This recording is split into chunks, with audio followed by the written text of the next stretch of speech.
So I paused you guys too because the battery did finally go on me. It looks like I've got to get it up a little bit there so you guys can see the top of that graph. I hope you can see the top of that graph. So let's see if you guys got what I got. So for the pairs, all I really need is my calculator right here. So for the pairs, 19.8%, so I would go to, now I want to try to make it so it's the same width. The bar is the same width. So I go to almost where 20 would be. Okay, and I leave that blank because that's going to be my pairs. Now the next one's 36. So if I go 19.8 plus 36 equals 55.8. So I make a line where 55.8 would be, and then I come down, and I make that striped, and then the last one is going to be dots. So there is your stacked bar graph, okay? Your stacked bar graph.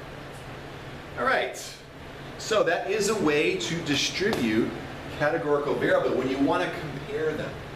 Okay, you want to compare them. Now I don't know how many, the data that I picked probably isn't the best in terms of looking at a comparison, because you would say, well, it's kind of roughly the same amount of pairs are sold in store A that are sold in store B. There are more bananas sold in store A, and there's also more bananas stored in, or a higher percentage of bananas sold in store B. So I don't know that the numbers are going to give for a lot of comparisons, but you could really make some based on how the data looked. Let's say that our data look like this, okay? And I'm changing my graph now. This isn't going to fit the charts, but let's say that when I graphed it, it came out like this. Oops, that's supposed to be blank. You could say, well, you know, in store B, they sell a lot more pairs than they do in store A. The percentage of fruit, the percentage of pairs, okay? Not necessarily the same amount, because you can tell our counts here are very, very different. Okay, but the percentage of pairs that we sell in store B is much greater, almost double than what they are in store A. And then here you would say, the percentage of apples is roughly half of the percentage of apples in store A. Okay, and then you'd say maybe these two are the same. Okay, so in statistics, you're always looking to try to compare things. That's one comparison that you could make. Okay, so let's continue with our graphing, and there's one more graph I want to look at here on this page, and then we're going to jump into further in the packet. A lot of times when we're doing this graphing, there are what are called misleading graphs. So I want you to take a look at this graph. You guys have it in your notes.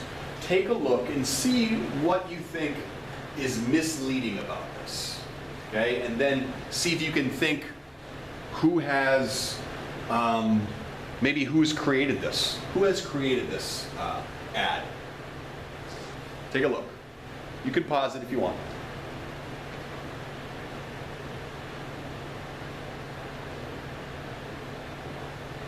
So my guess is that it's DirecTV that made this graph. And I think it's very misleading, and they want to make DirecTV seem like it's just blowing everybody else out of the water, which is why they made this box so big. And then they made these boxes, they weren't really drawn to scale. If you look at this one, I bet we could fit like 2 or 3 of these, maybe even more, in here. However, is there that big a difference between those numbers? This one's 95, this one's 81, that's not that big a difference, okay?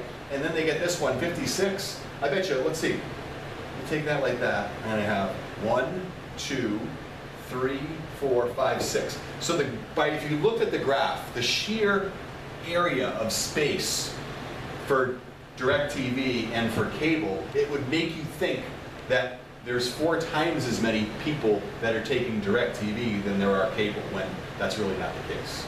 So you have to be careful with these graphs, okay? They can be very misleading. So we're going to skip along in the packet now, and we're going to go to what's talked about as a mosaic plot. Okay? And that's here. It's later in the packet. This is actually a very new topic. And It's something that I wouldn't be surprised if it's on this year's test. I think it would have been on last year's test if it weren't such a strange end of the year. So let's face it, we don't know what this year's going to look like. So because it's a new topic, because they've given us information, College Board, in terms of that they want to, see this, I think there's probably a good chance that you're going to see something like this on this year's test. So it's something we're going to go over, and you've got some good practice problems to try. So a mosaic plot is just a type of stacked bar chart, okay? And you're looking at a couple of different variables here. So if you look here, they want to know whether you're in an environmental club or not. Environmental club, yes. Environmental club, no. And then inside that environmental club, they want to know how many people are using a snowmobile. So here's the problem. It says Yellowstone National Park staff surveyed a random sample of 1,526 winter visitors to the park. They asked each person whether he or she belonged to an environmental club, like the Sierra Club. Respondents were also asked whether they owned, rented, or had never used a snowmobile. So they want to compare these distributions. And if you look at the bottom of this page, there's two distributions in the top. One which we already did, okay? This one here that we did as a stacked bar graph. Okay, and you can see it's the same thing. Here's one variable, yes or no, and then here's the other variable, the snowmobile use. So they did the percentages, and that's the way it came out. Okay, we can talk about how we find those percentages in a minute. And then this is another way to display this information, okay? Again, categorical information, you do it what's called a side-by-side bar graph. You may see this in our textbook, okay? You may even see this in our textbook, but I don't think you're gonna see I know you're not gonna see the mosaic plot, so we're gonna spend some time going through that. Okay, so a mosaic plot is taking this information and showing it to you in a little bit of a different way. So what we're going to do is we're going to take that two-way table, okay, and we're going to look at one variable at a time. So the first variable that we're going to look at there is the yes or the no, okay, just because I think it's easier to do it that way. So if I look at that yes and no, so I'm going to switch, you guys are going to have to look at that chart, okay? Look at that chart while we do it on the board here, so I have space. But you guys have the paper in front of you, so that shouldn't be a problem, okay? So I'm going to have the chart here, okay? And what I'm going to do is I'm going to put across my horizontal axis, I'm going to make this the environmental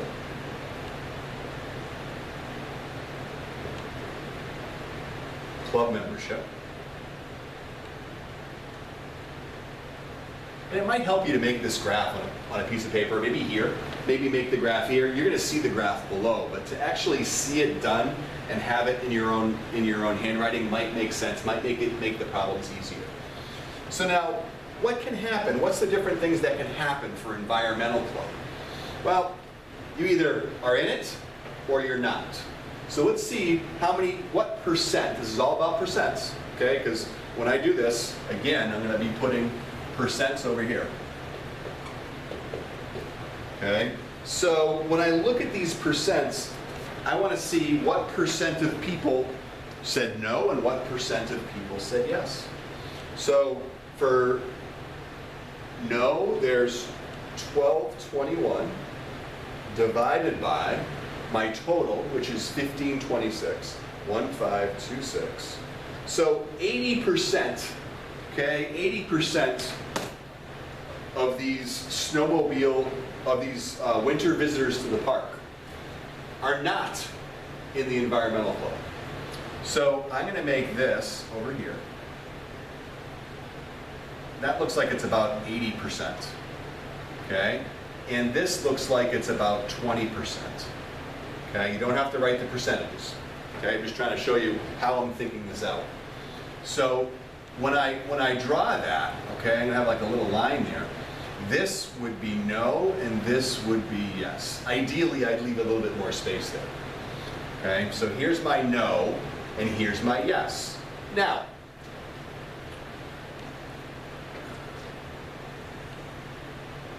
I want to know, how is the no broken up here?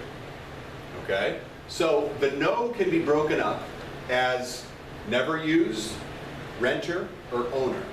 So we've got to do 1B never used, 1B rent, and 1B own. And we'll let this one be blank, never used, and we'll let the rent be the lines, and we'll let the own be the dots. In the book, it was a color textbook that I got this out of, so it just has lighter and darker shades. So let's look at the never used. So if you look at your chart now, okay, I'm going to walk you guys over here back to the chart.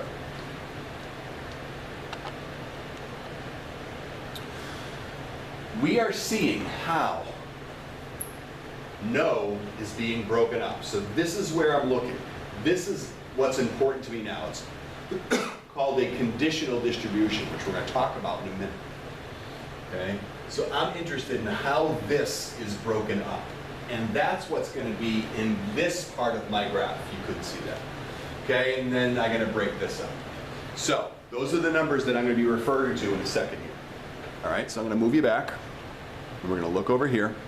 So for never used, that's going to be 445 divided by 1221. So I go to my calculator and I type in 445 divided by 1221. I'm figuring out how the people in the no are broken up. Okay, it's a conditional probability.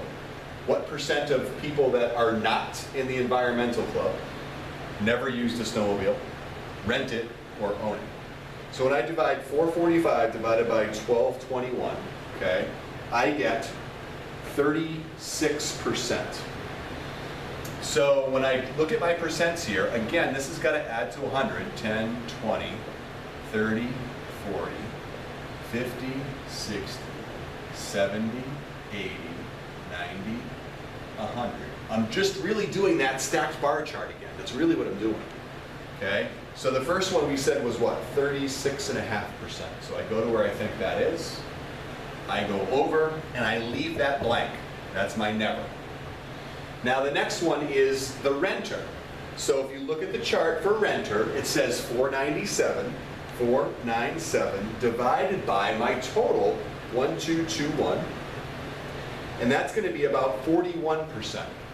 So the first one was like 36%, I think. Let me go back and do that. I should have put that down somewhere. So I know that this one's going to be 41%, okay?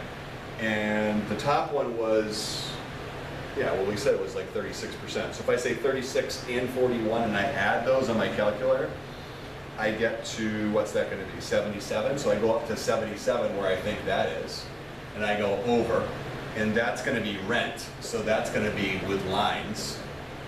And then the last one is the people who own a snowmobile, and that's going to be 279 divided by 1221, but we really didn't have to do that because it's just going to be what's left.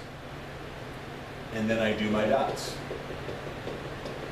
Okay? So it's just like doing that stacked bar, but they believe it's better because you can actually look and see more about the relationships.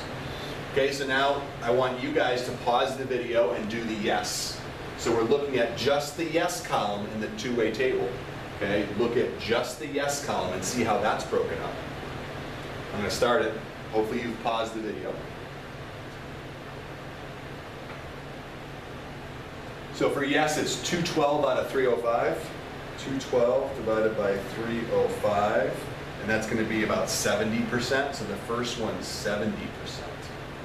And then I've got 77 out of 305. 77 divided by 305. And that's going to be about 25%. So then the last one's about 5%. So when I do this, my yes, now these bars aren't going to have the same width. This width is determined by the yes or the no. So the first one was 70%, so I go over here, okay? And I go here, and I go down, and that's gonna be my yes. Then I go 25, so if I'm at 7, oh, that was a little high. 70 would be a little bit lower, okay? And if I go up 25, that's gonna bring me to 95, and then that's gonna have lines, and then the other part's gonna have dots. So that is how we create a mosaic plot. When you look at your activities, there are more that you guys can try. So I want you guys right now to do the exercises that starts with body images, and then on the next page has you do Python eggs. So pause the video, go through and answer those, and then we'll go through the answers.